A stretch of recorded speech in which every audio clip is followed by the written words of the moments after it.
Namaste. Hi, everybody. Look at you lovely people strolling on in. Hi, Patrice and Andrew, Tamian, welcome. I too am really excited about this. I have been wanting and waiting to do a deep dive on Margaret Petersen for some time. It's a deck that I have read with intuitively. Well, ever since I got it. I'm not sure when that was, how many years ago. And I really look forward to this time together. So we can spend lots of time looking at its details and its nuances. And I want to share with you one impression. So Sylvan's Deadly Sins. Do you know this channel? He's in the US, or they are in the US. And one of the things he expressed in reflecting on an art deck was that there's a fear of not getting everything, right? There's a fear of missing something. And so we want to have more information in the guidebook. We want the artist to explain everything. And I completely agree with him. I feel like the way to work with a deck like this is to just allow the deck to reveal itself to you slowly over time. And I am, just really, really excited about this. So welcome. I see I do have my anniversary edition. It did arrive. So I want to say, Patrice, thank you for bringing that to my attention. And you are cooking and watching, so that's really cool. Hello to Vernetta.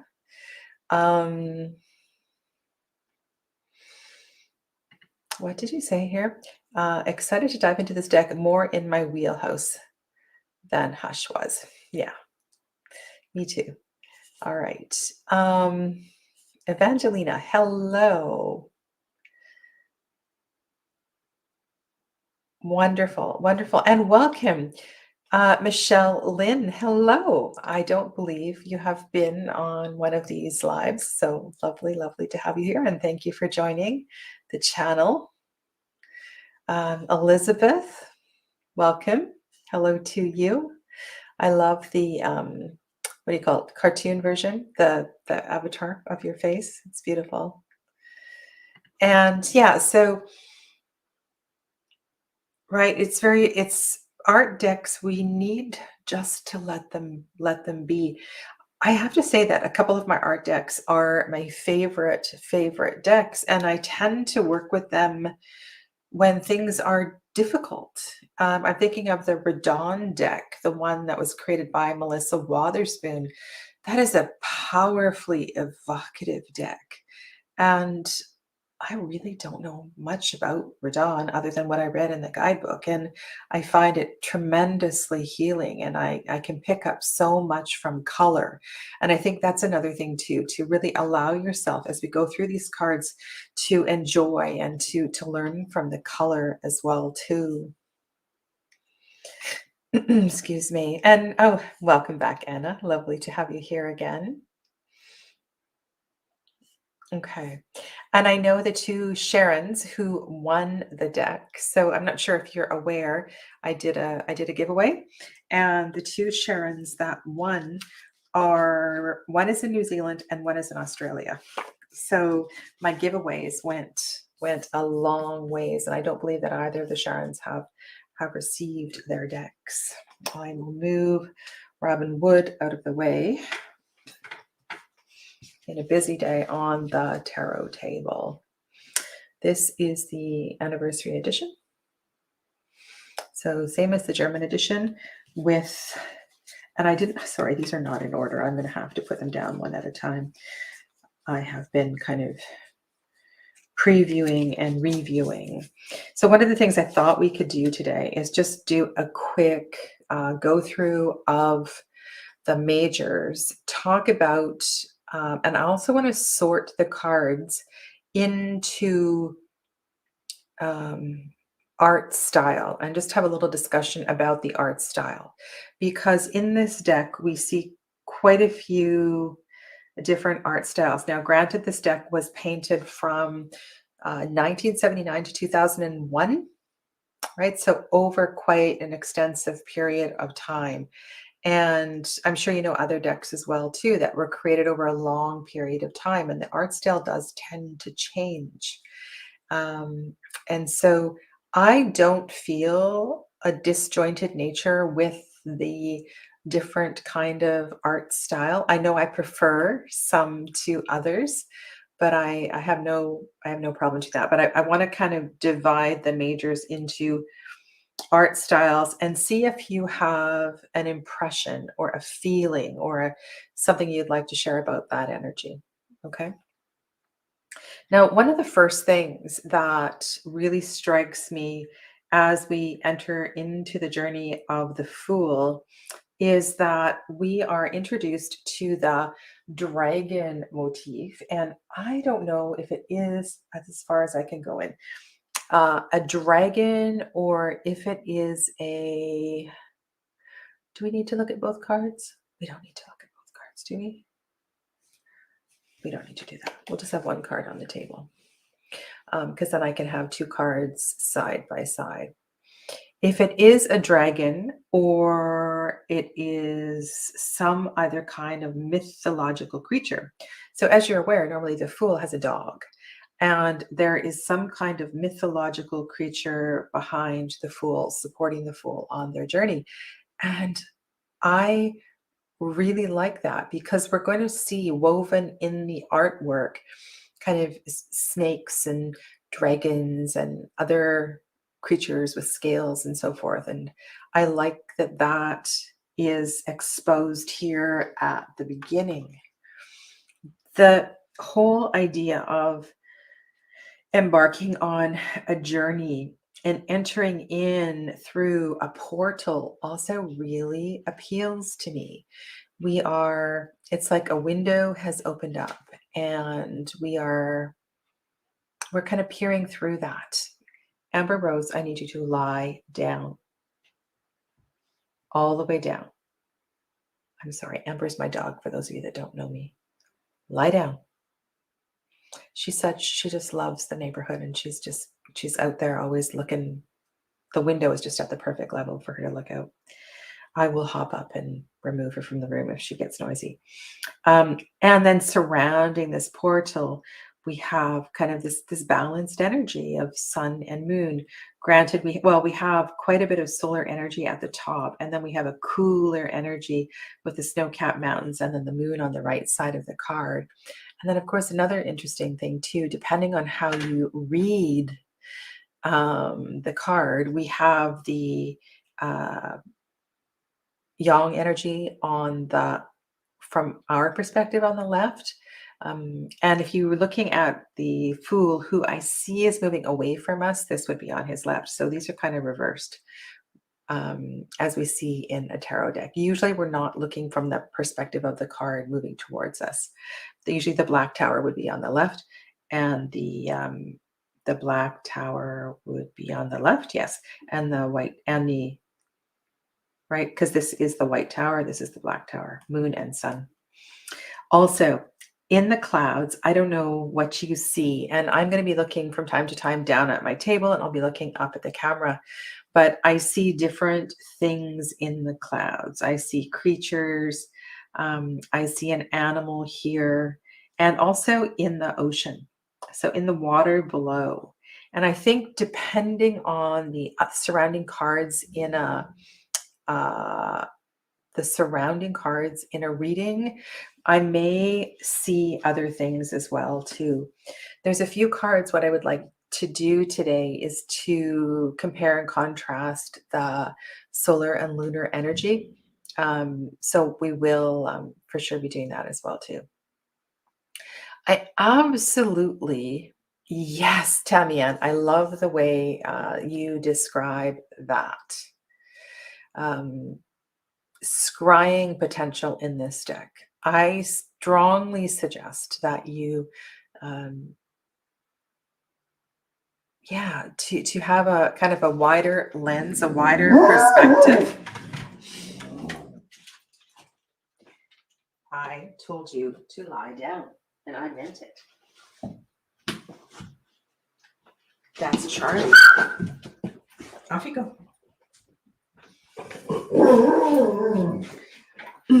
That wasn't very nice. I stepped on her tail. That was a complete accident. Bad mummy. I love the story that kind of was described about the bike saddle. So the mask that we see in the magician card was painted on a bike saddle. And there is a whole kind of journey that this mask took. I just think it's fascinating. And then, so what I was saying here is I want me, to allow the mask to reveal itself in whatever way feels like it's going to work for you.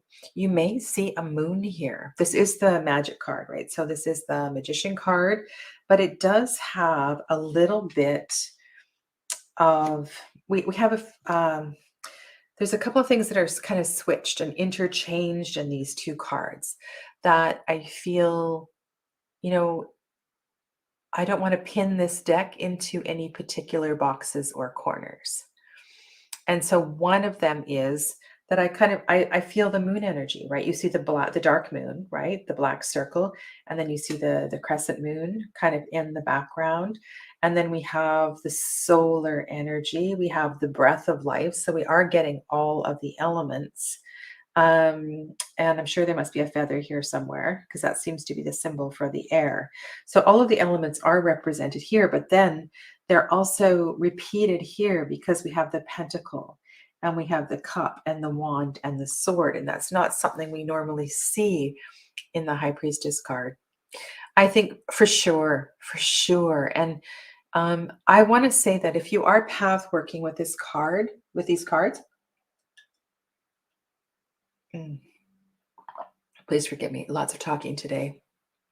I should have had a big gulp of water before I started. To be mindful of your state of mind. It could be a highly emotional journey. To me, these cards are very, very evocative, and we want to take we want to be. I feel that when we're doing shamanic journeying, path working, we're doing any kind of extensive meditative sadhana, that we're prepared for it. We don't want to be going into this sort of thing feeling super vulnerable because a lot of things can come up. So yeah, I just feel it's a very emotional deck. It wouldn't be the first deck that if you've never done path working before, it's not a deck that I would start path working with. Can you imagine looking? Oh my God, this is just so going from the temple and then out onto the ocean in the background. And then we have the dark moon and the full moon. So instead of pillars, we have the dark moon and the full moon. And that in itself is, I know the full moon is fully illuminated by the sun. So we do have that aspect here, but to have two moons instead of the pillars is a slightly different energy. I love the shape of the doors in the moon. So it's sort of like, right, the shape of the mandorla. It's the window into something, right? It's the, again, 3 doors. Which path are you going to choose? Door number 1, door number 2, door number 3. And then the other thing too is the fire, which she describes as blood. And I quite like that the energy of blood or blood moon cycles is brought into this card as well. And you can see how the blood, the energy kind of funnels up through the walls. Another thing I'm picking up on here too would be the dream temples that are mentioned in the Philarkos Tarot. So this feels very much like a dream temple that would be in a cave off the Mediterranean, looking out into the ocean. It's very powerful, very, very magical. And believe me, I will not be covering every single detail. And I don't think that's my intention, is to cover all the details in the pictures, but I do have some questions that I want to share, and get some feedback and discussion going, and preparing for our next sessions together. So here we're looking at the two divine feminine archetypes, and we have the feminine symbol of the blood river on the left, and we have a flower, possibly, um, which looks like, feminine genitalia. Um, and it's real. This is such a powerful picture. Now, look at the detail here, the hand gesture, the mudra here.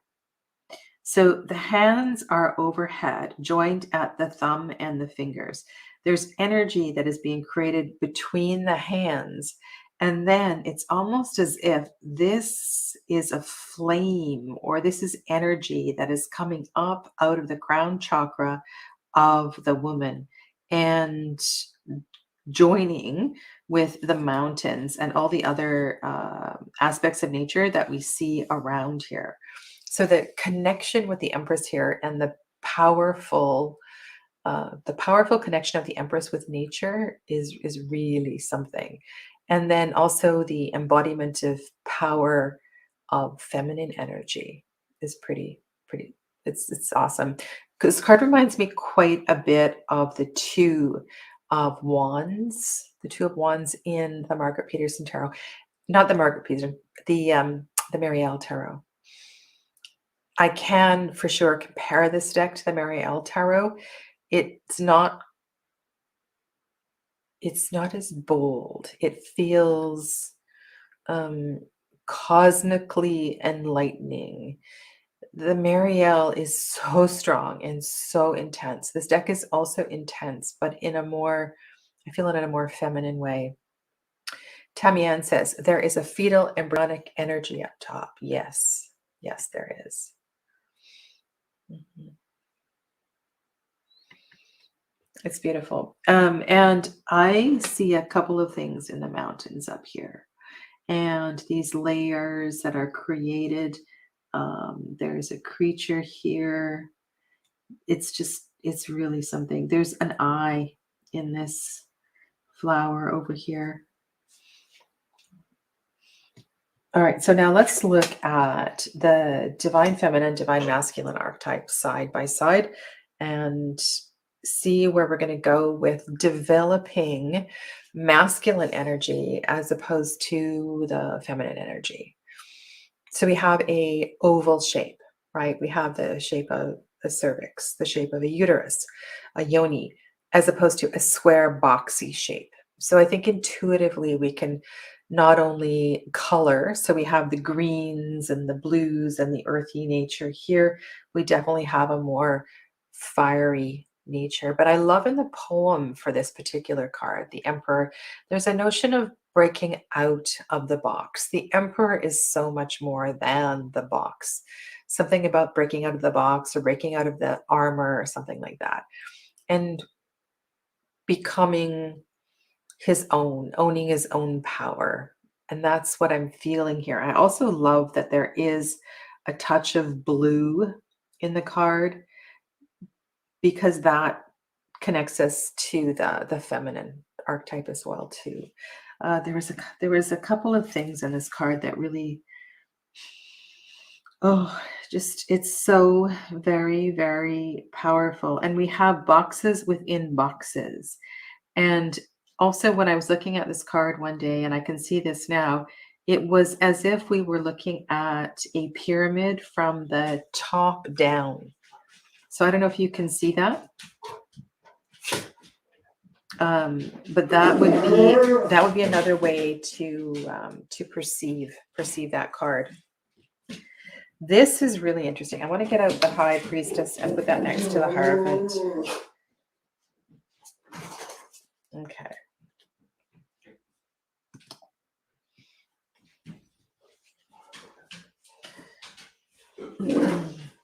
I don't know what you are noticing here, but there's something for me that feels kind of special. So the Hierophant is there guiding us through a fiery cosmic energy. There's also some kind of dragon energy down here. Dragons feature frequently in this deck. And then here we're entering the abyss through water, entering the abyss through fire. So I love the contrast of these two cards, that there are different paths to our divinity. I don't know if you see that or what you feel about that. The shamanic energy here feels super transformative, and I love the interpretation, and I especially love the contrast of these two cards.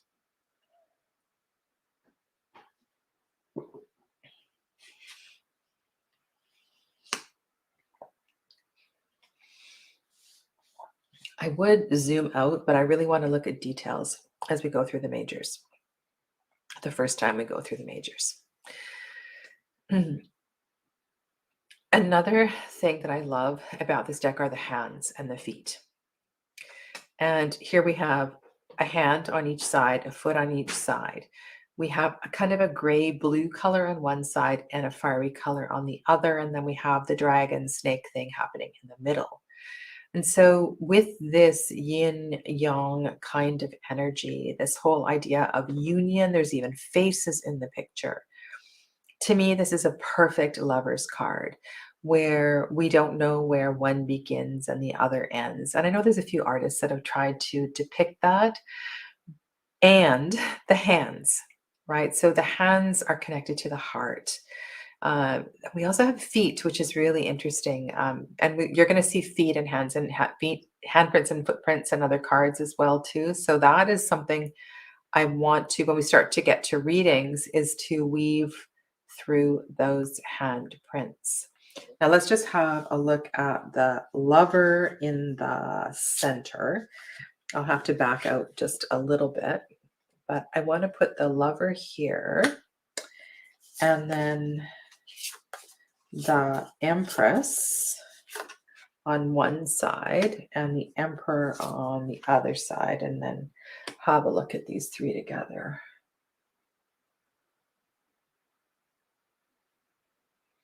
Okay.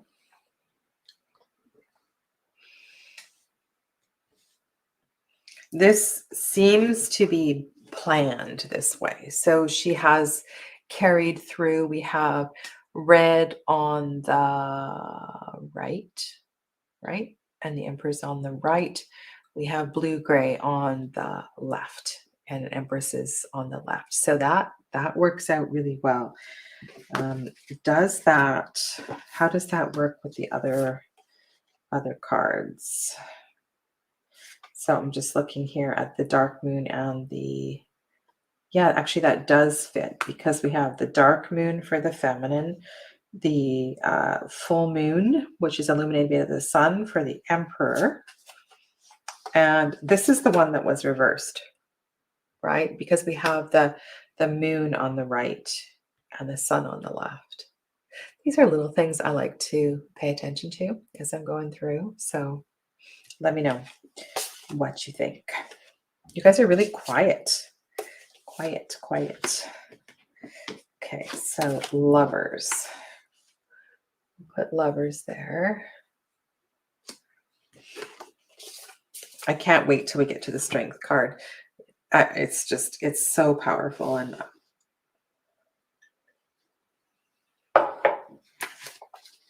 okay, so we can also have a look at the black, white, black thing as well here too, because we have the white cat on the right and the black cat on the left. So in the tarot deck, she hasn't been consistent to putting white or black on one side or the other.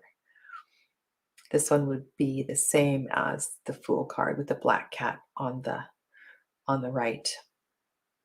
The Chariot Chariotess, also referred to as the charioteer in the guidebook, charioteer or chariotess, moving towards us.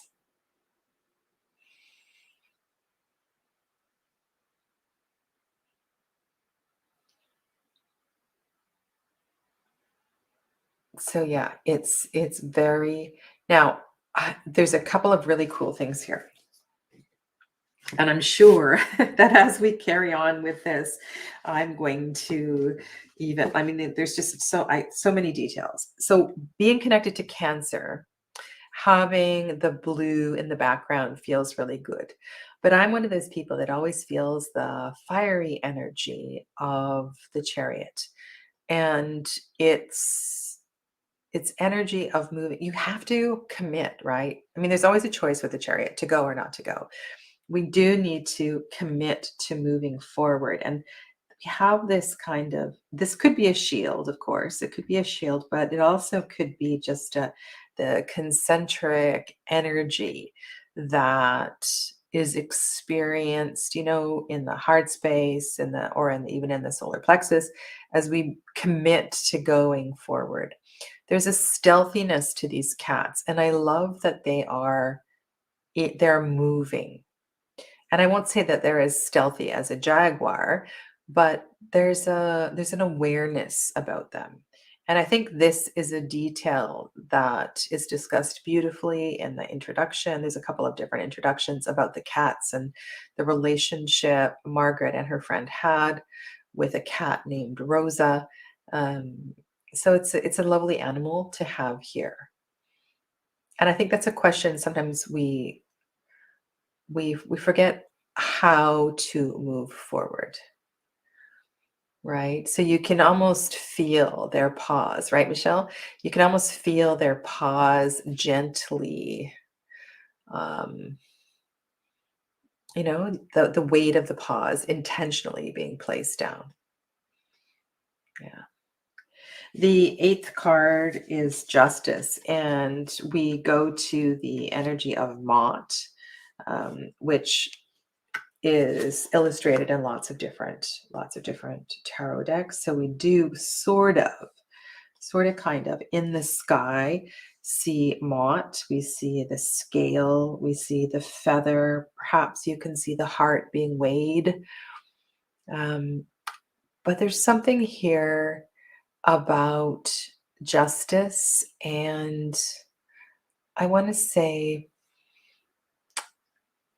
because it is a cosmic image, to me, this would be more of a karmic justice.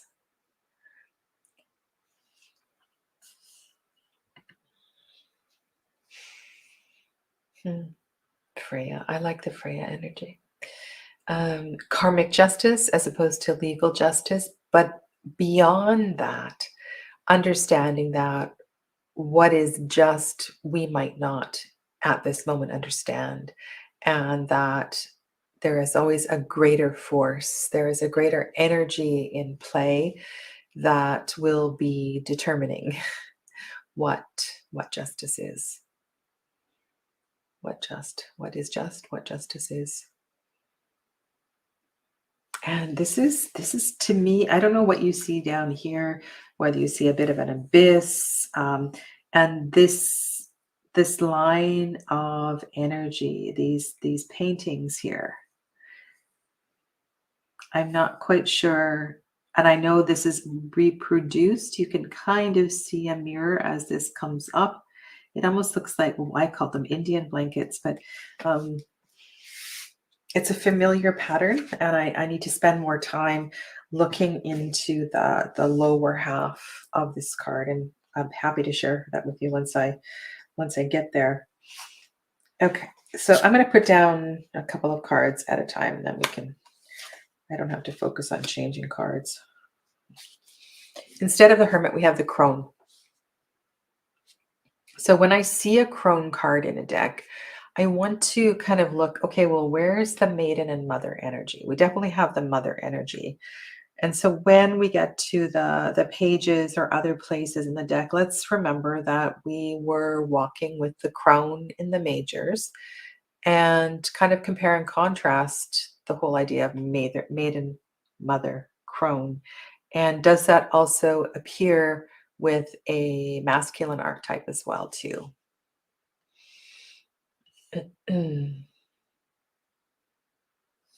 Yes. Okay. So lots of great questions. Um, whether they are intentional or subliminal, I will begin to weave in chakra associations for sure. Yeah. Color is so powerful and evocative. And the trouble with color, Andrew, is that different chakras are visualized um, color wise by different people. So there certainly is an energy to the root chakra of a redness, brown earthiness. And I'm working with Sacred Mysteries, the Chakra Oracle. Sorry for the digression here. Sacred Mysteries, because I'm doing preparation for a class that I'm teaching. And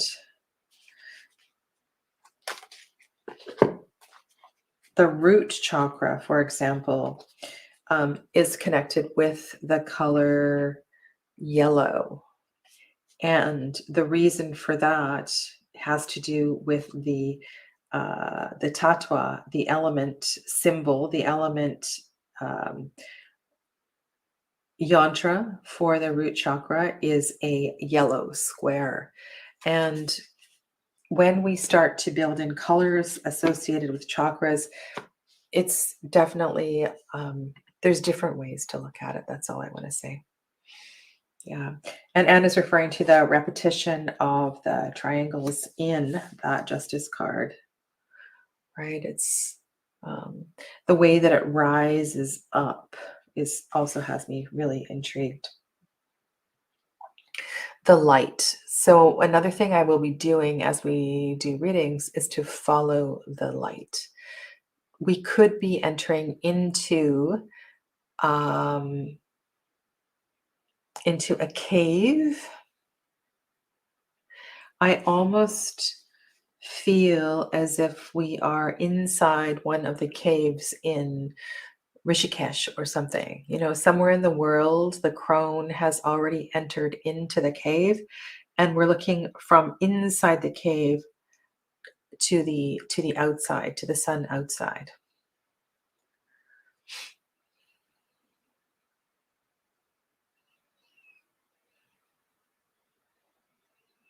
And with the energy of the crone comes wisdom that has been gained by walking the path for some time and understanding what the light represents.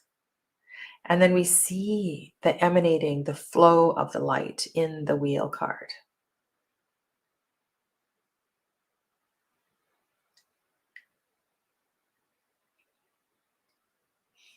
Also, if you look into the wheel, you see there's a face here, and there's other things that are blurred into this painting. There's definitely a face here. And just to watch, there's a face here there's one here, right? So as we kind of see the seasons here as well too. There's water, there's air, there's fire, there's definitely some earthy colors. So I see the energy of transformation. Yeah. Are those sand hills? Are we going back to the Justice card?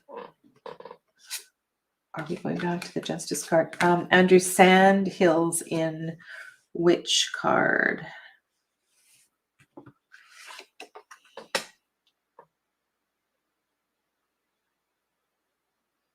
I have a feeling you're talking about this card.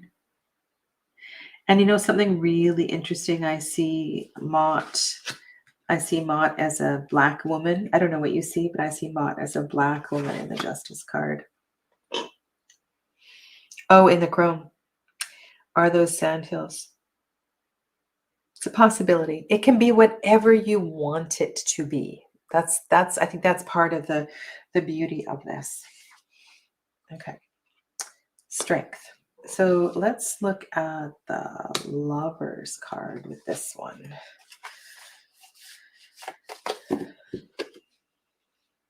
This one has more of a Chinese dragon kind of energy to me. That's very, I don't know what this card is, just mind-boggling to me. And maybe that's because I'm not dragon energy, and I'm a water tiger, but I feel the power of almost, this could almost be some kind of a wheel card. We have so many symbols that are represented here. We see cycles of the moon. It's just full of symbols. We have a very powerful symbol here on top of the belly in Manipura chakra, solar plexus chakra. And this particular dragon, I think, has horns. It might not be a dragon, and you might see it as something completely different. And here we have the foot of this figure on top of this foot. I will be also wanting to talk about masks. This is a deck that is, we see quite a few masks throughout.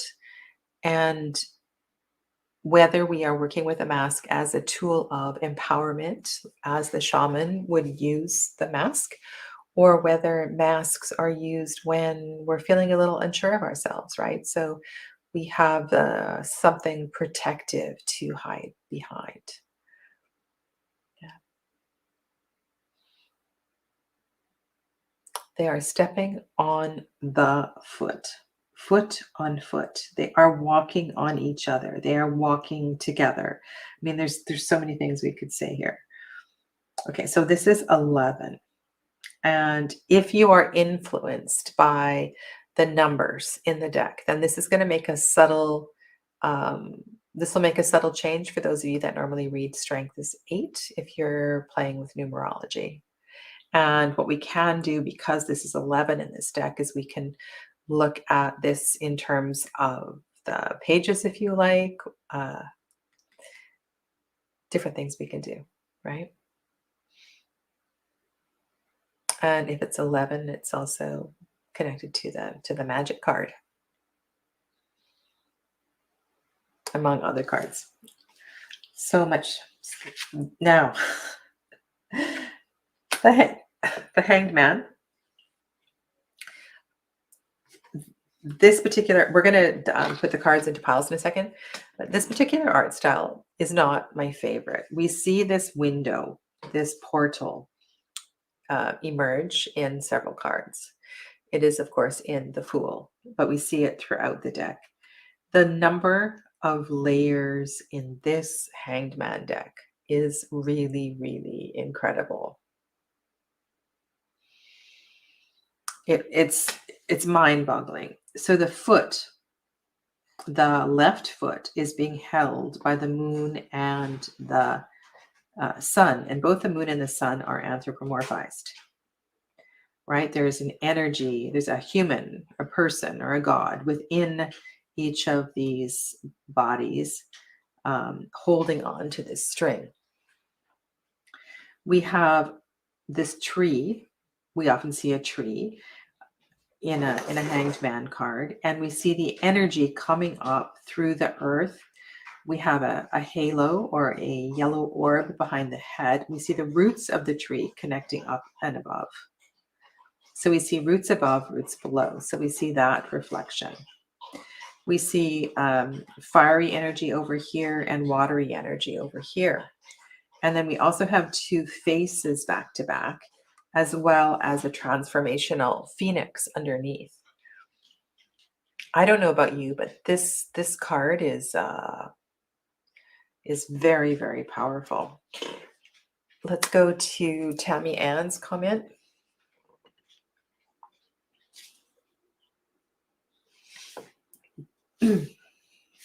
How do you feel about that, Tammy Ann?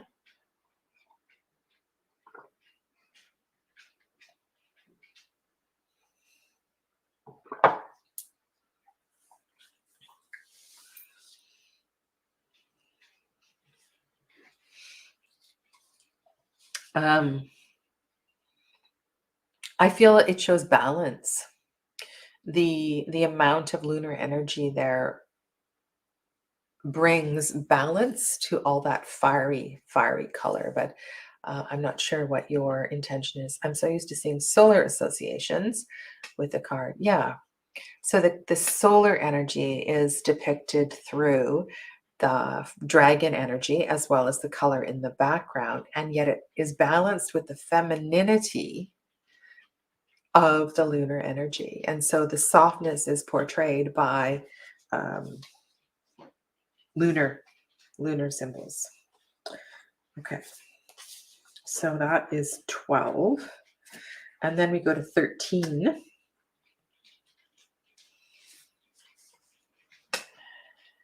I'm going to read from the guidebook. And this is not the poem. I'm not going to read you the poem. I'm going to read you from Margaret's friend. Margaret's friend who comments about this. And I didn't underline it, so hopefully I can find it quickly.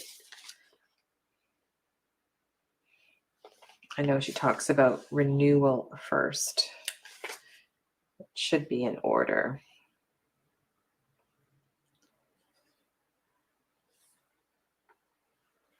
It should be in order, but I have a feeling it was right near the beginning before she even started talking about the Empress and so forth. Pretty sure I know where it is. Yes, it is. Okay, so on my version, this is on page 7. This is the bottom of the second page of the introduction by Luisa Francia.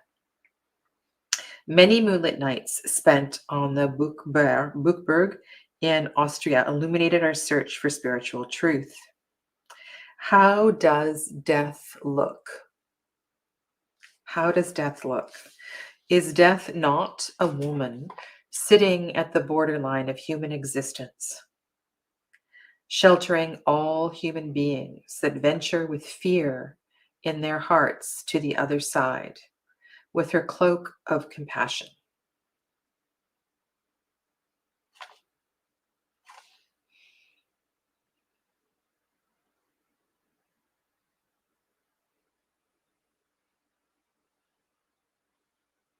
When I look at this card, it reminds me of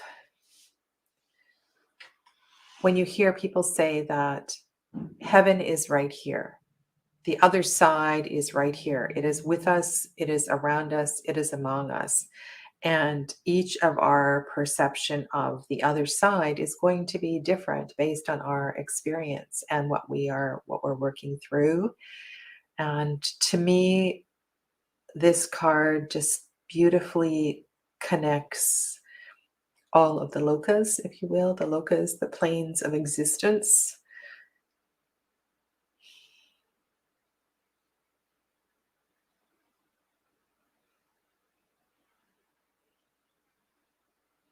It's really, it's beautiful. So I'm going to put death over here. And then we have a name change for Temperance, which is the mediatrix.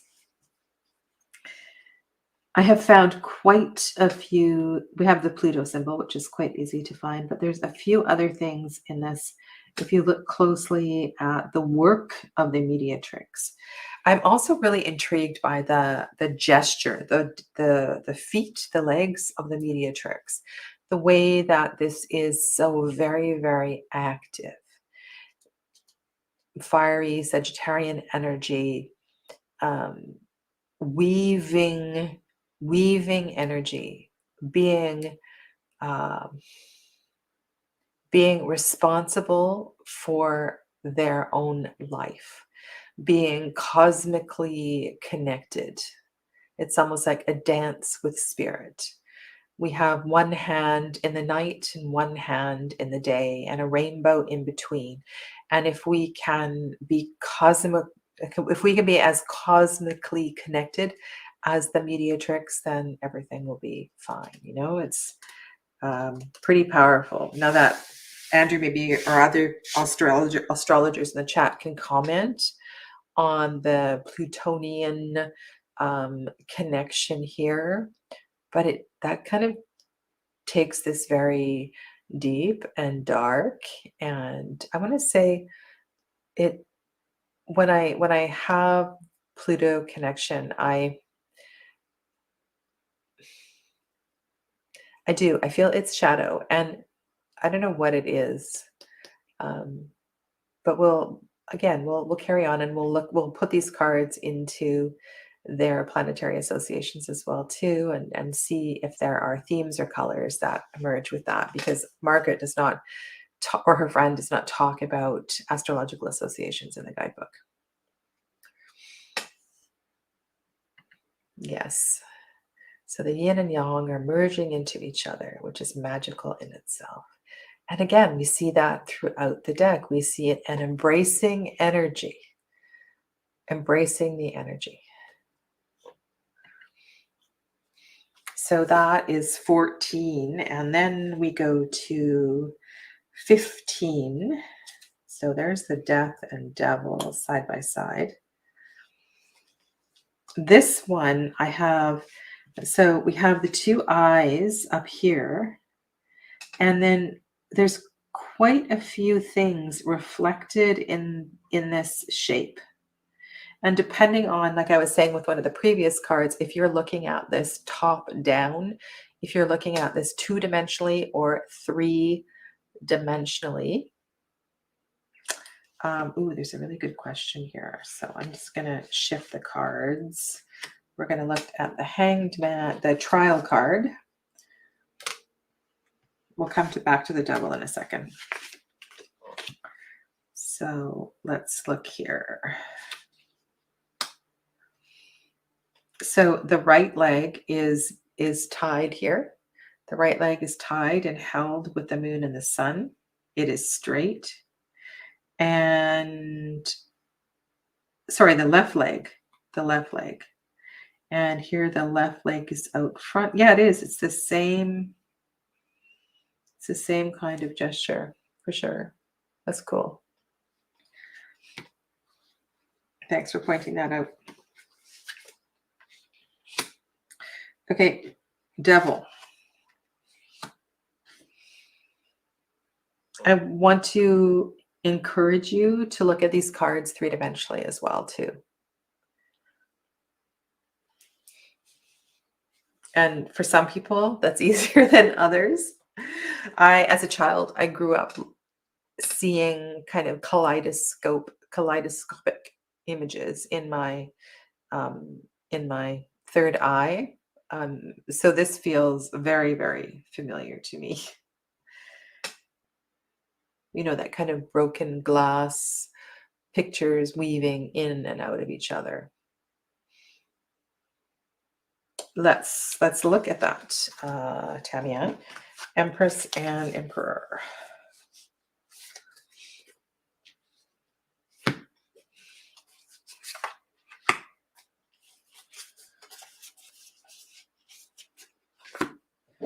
Okay.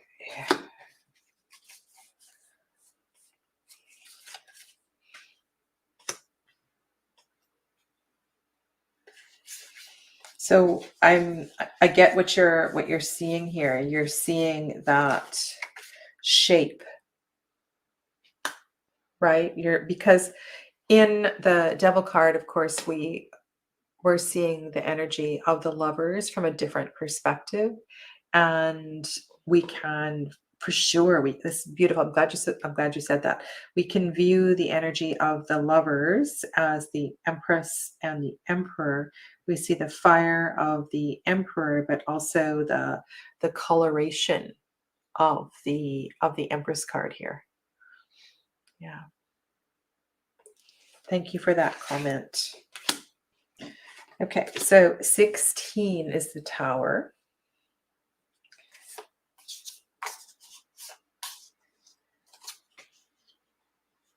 I see a little bit of lots of cards in here. What if the glass, what if this were a crystal? This was a crystal, and the crystal shattered. And when the crystal shattered, this is what we saw. So that's one thing I have done with these two cards, is to see them actually as a chronological sequence of one another.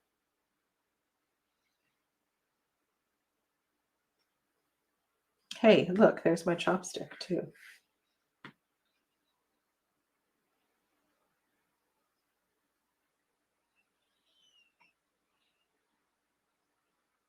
And something here that speaks really loudly to me with this sequence is the shattered glass, shattered illusions. And sometimes we actually have to break a mirror to understand the metaphor. So that's pretty powerful. We are talking about Nautilus energy tonight in the Facebook group if you're interested. The Fibonacci sequence, and then here we have this Nautilus spiraling energy in the star that is a symbol of infinity, infinite growth. And I will pull out this. I'm going to pull out this card when we look at the eights, because I have a feeling that's something that we need to do. So the potential here, this feels like an infinitely, cosmically, it's an incredibly beautiful card. Imagine if you visualized something like that sitting at the ocean one night in the full moon, and the light from the stars refracted on something, and it's absolutely gorgeous.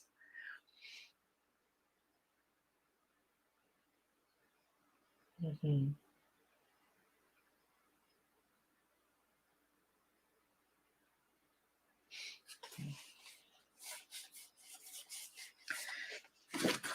Top view of the mediatrix. Oh, I see what you're saying. I see what you're saying. Yeah.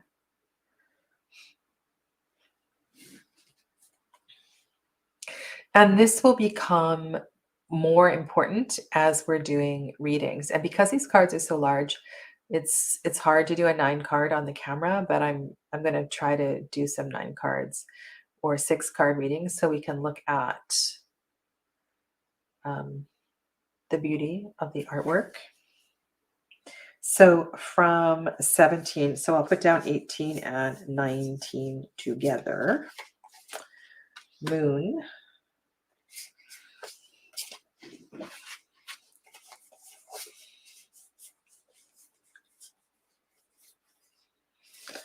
Okay, where is the sun and the world? I will find them. Okay, this moon card reminds me of Moonchild. And to tell you the truth, there's something about it that I don't know. I don't know how much I connect with this moon card. I might have to switch and go to the other deck, because I don't know where the rest of the majors for this special edition have gone. I know they were all here when I opened it, because I did go through it. There they are. There. I didn't think I'd read with it, but maybe I did. And then look at this. Look at the expansion from mediatrix to sun.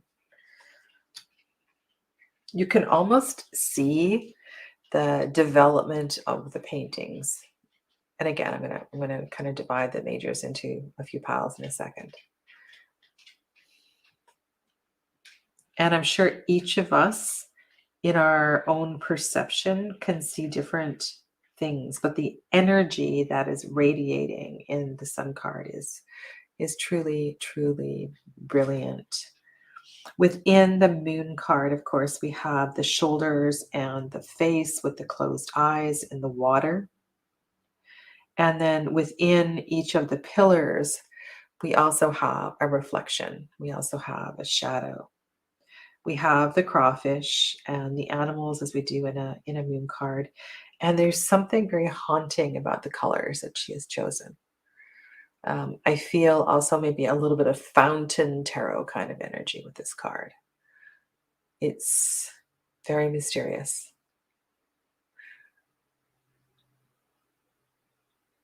And the sweeping path in the distance feels very intentional. Like we really don't know once we go through those. And one of the things that's interesting is that she chose to put the pillars in the moon card, but not the standard pillars of the high priestess, nor do we see them in the death card. I don't think we see them in the death card, but I could be wrong. I'll have to look. Are the pillars, so here's a question for you. Are the pillars in the death card? Not as standard pillars anyway. They might be. Are the pillars in the distance in the death card? I guess that's a question for you. They're way, way in the distance if they are. So there is the moon and sun, and then judgment and the world. And I'm going to pull the Fool back up, and we'll look at the cycle. So this is, let's put them this way. Let's go sun and then renewal, because these two cards make a lot of sense to me. Something is emerging through the energy of the sun, and the renewal, the transformation, the leveling up here feels extremely hopeful, bright, but also we aren't really clear where we're going. We cannot see what's on the other side of this cosmic energy. But I do like that she's brought in some blue and green color, which is quite different from the energy of the sun. And I don't know what this red rectangle is at the bottom. That's something we could discuss for sure. Now here is the world card. And I feel in this world card,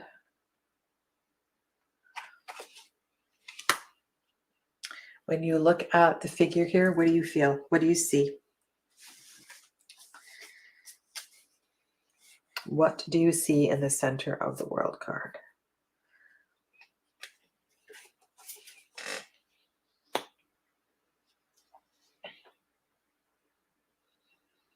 So in the RWS, how the wheel and the world have the fixed astrological symbols in the corner. I wonder if that is built into these cards as well too. If that is something we can eventually find and see. Tammy sees a warrior pose.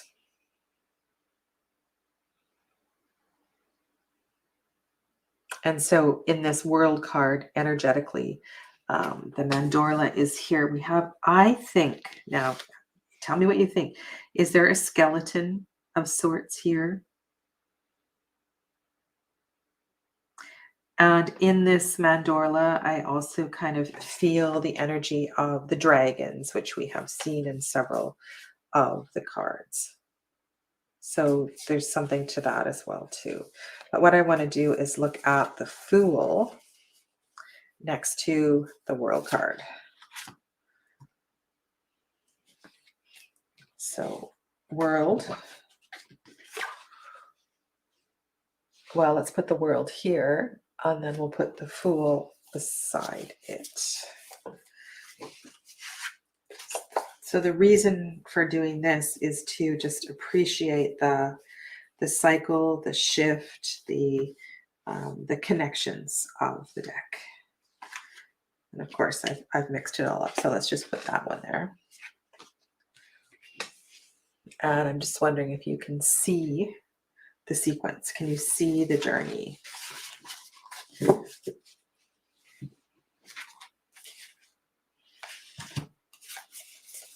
Okay, so I'm going to find the majors that I mixed up, and then we're going to do one more exercise before we leave today.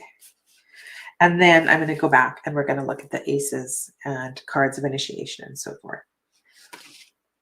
Okay, there is the Fool.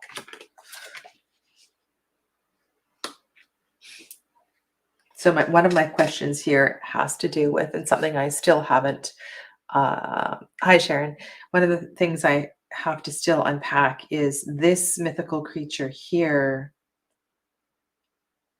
Is that mythical creature expanded around the outside here? I feel like it is. I almost feel like this here, this is the head of a dragon. Perhaps this is the Fool. Notice how the Fool has the red shirt. I don't know. I think this is quite beautiful. This is a very kind of still energy, and once we have been through the journey, then we are completely energized and transformed. Okay. All right, so this little exercise is about art style and whether the art style, and you might not entirely agree with me. So we have a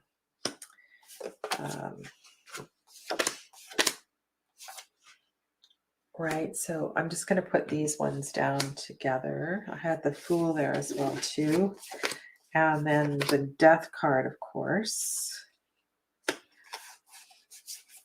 and the Moon for sure, kind of the Devil.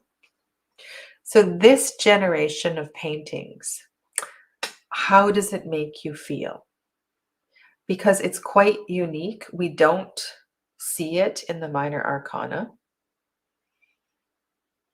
I love that comment, Tamian. Yeah, like the Fool shedding his skin to take on higher form.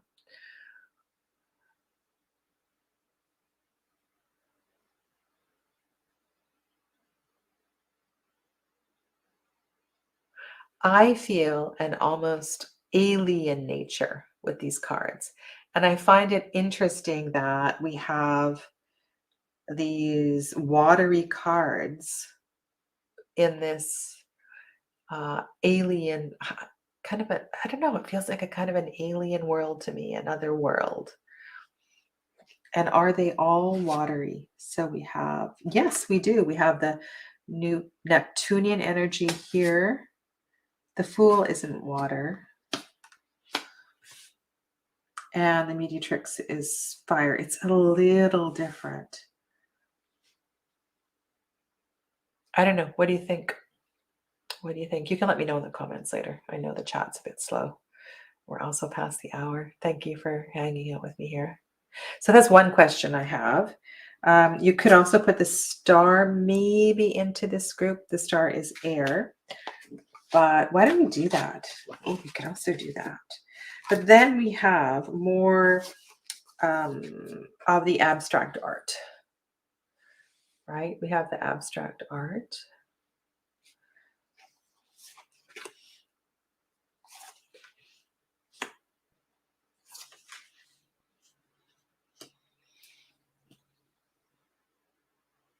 And it takes on a different energy.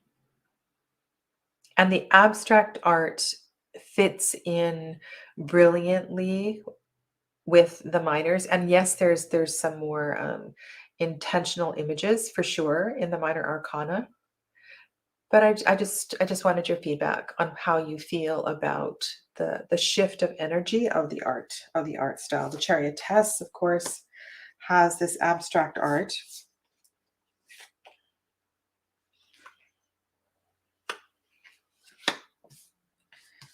And then, and this one, right? It's kind of, you know, matchy. And then I feel like there's yet a third evolution of her art style. And there's this kind of place in between. And so what I suggest we do as we go through, and the Tower kind of fits into this group, which makes sense because it's kind of a continuation here. And even the Emperor, I feel like the Emperor kind of fits into this group as well too. I want to watch the shifts of the art style and see if the style of the art has its own energy as well. So not only am I looking for color, symbols, but the style is going to influence the interpretations of the readings too, I feel. And to tell you the truth, even though I've been reading with this deck for years, I've really just allowed the art to make an impression. And in this version that I've been using, the numbers are cut off, so I'm not really paying attention to the Justice Fool shift numerologically speaking. And I've tended to read it 1 oracle, 2 tarot cards, and done a very intuitive reading. But I think I want to put more effort and energy into the interpretation of the cards as we go forward here. So yeah. So those are just a few preliminary thoughts with this deck, and I hope that you are here for the journey with me. And those of you that are awaiting the arrival of your decks, I hope they come soon. And I will see you next Wednesday at 4 p.m. Pacific. And then, depending on how many weeks there are in the month. So this series, 2 Wednesdays are at 10 a.m. and 2 Wednesdays are at 4 p.m. So it goes 4 p.m., 4 p.m., 10 a.m., 10 a.m. And if there is a 5th Wednesday, I might do something special, or I might do nothing at all. It depends on the month. Okay, so that's kind of the schedule. Let's go to Evangelina's comment before I sign off. I feel the galactic energy in some, pure energy force, and shamanic in others. Okay, love that description. You're so welcome. So welcome, everybody. Okay, have a lovely rest of your day, and I will see some of you in the Facebook group shortly. Namaste.